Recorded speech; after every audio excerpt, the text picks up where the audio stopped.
在別克逍遙架構的整體規劃中，分別呢有轎車、SUV 以及 MPV。那在去年呢，我們已經分別體驗了別克的轎車、別克致敬 L7 以及 MPV 別克致敬世嘉。那今天我們要體驗的就是別克致敬的首款新能源 SUV 別克致敬 E7。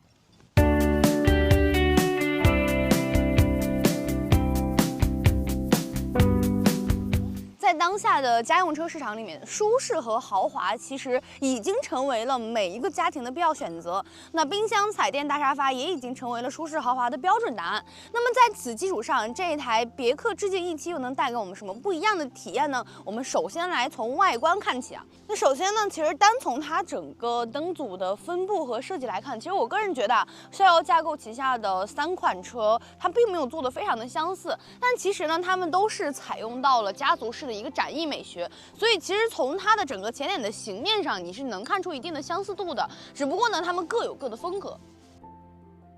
那整台車呢，它的一個定位是一個比較標準的中型的5座的 SUV， 它的整個車長是4850毫米，然後軸距是2850毫米。其實單從數據上看，你會覺得它並不算是一個非常扎眼的數據，但其實站在車旁會感覺到它的體量還是不小的。而且整個車輛的側面，我覺得比較好看的地方就是它在車尾部這裡做了一定的加寬。那從側面和側後方這兩個角度呢，我覺得是這台車的最佳觀賞位置啊。那從這兩個角度，你會覺得這台車還是有一定的運動氣息在身上的。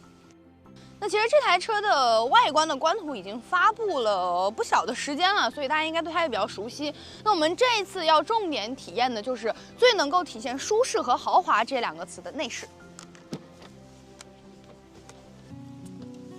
那首先呢，整台車的內飾風格其實跟我們之前看到的 L7上面的風格是非常相似的，尤其是前方的这個50寸的這個 HUD 屏非常的扎眼啊。那麼它整個車內的豪華究竟都體現在哪些地方呢？我覺得首先一個就是理念。那其實首先一個就是我們在剛剛上車的時候，車內的音樂其實是打開的狀態。那我們打開車門的時候，音樂音量降低，然後呢關上車門音量又隨之抬高，我覺得這是一個非常好的細節。再有呢，就是在我們天氣炎熱或者是天氣非常寒冷的時候，它會自動的為你打開座椅的通風和加熱。除此之外呢，還有一些我們在別克致敬世嘉上能夠看到的一些理念，比如說5橫座艙，它呢會把整個空氣的質量情況會顯示在屏幕上面，用數據去把整個健康做成一個可視化的體驗。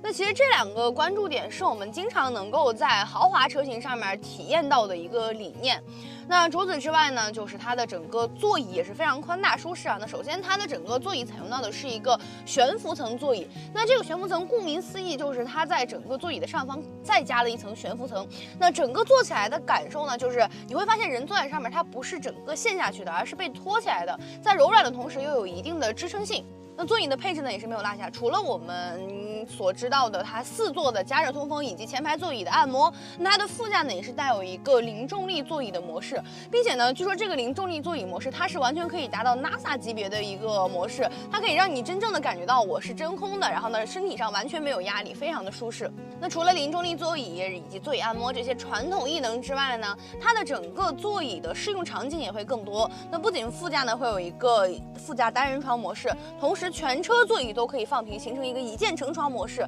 那在智能化體驗方面，其實它整個車機系統內部也是跟豆包 AI 語音進行了合作。那這個一定要單拎出來講的原因，是因為在當下我們國內市場的這些 AI 語音，其實我個人覺得豆包確實就是人味兒更足的一個語音。你好，別克，在呢。幫我根據今天的天氣推薦一套合適的穿搭吧。儋州市今天全天小雨轉陰，氣溫16到20攝氏度，溫度適中，可隨意搭配，建議穿着襯衫、薄外套等。並且這台車它對於豆包語音的整個音調啊，包括音色，它都進行了一定的優化，會更加適合帶娃家庭。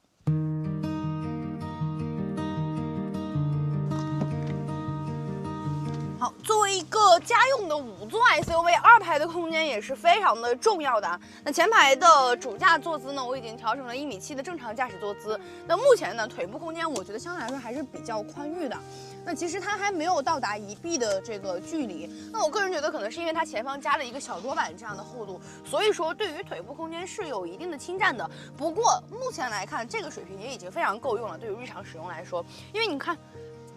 無論怎麼翹二郎腿都是非常的靈活自如。那除此之外呢，我觉得这台车最大的一个好处就是二排它的整个垂向空间很大。尤其是大家可以看到，我1.7米坐在后排，头上还有这么多的冗余空间。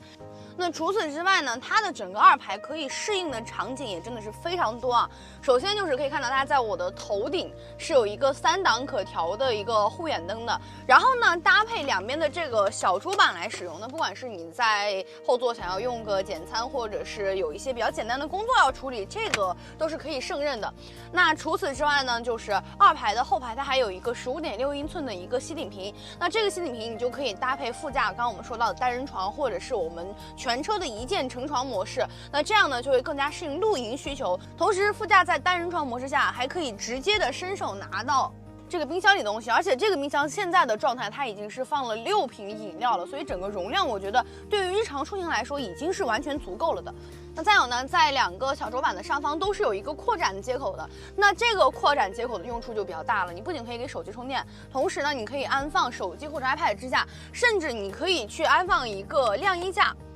你可以根據自己的需求 DIY， 你的整個後排就可以變成你的化妝間，或者是你的簡易小餐廳，或者是你的簡易辦公室，都是可以的。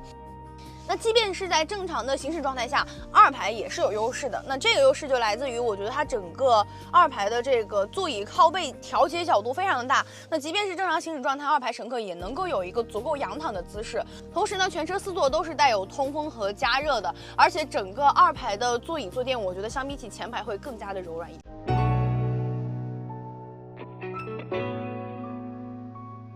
那最後呢，還有許多人都有的露營需求，它也給滿足到了。那除了標準的外放電是一定要有的，那這台車呢，它還搭載了一個戶外的露營音樂模式。那它呢，可以讓整個車變成一個移動的音響，這樣的話就不用擔心出去露營忘帶音響了。